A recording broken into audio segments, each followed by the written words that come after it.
Ahojte, vítame vás pri druhom dieli knižnom kvízovom challenge.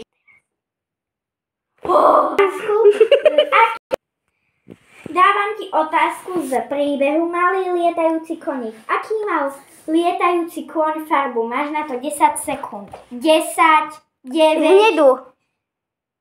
Správne. Dávam ti knihu Tofik, statočný kocúrik. To som ešte nečítala.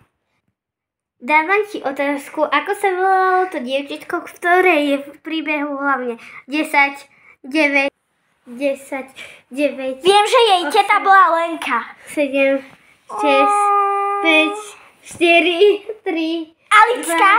1, 0. Bohužiaľ, nesprávna odpoveď, bola to Hanka.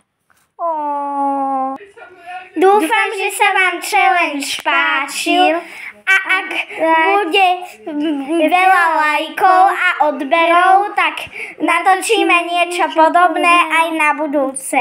Ahojte, čaute, odbery, lajky!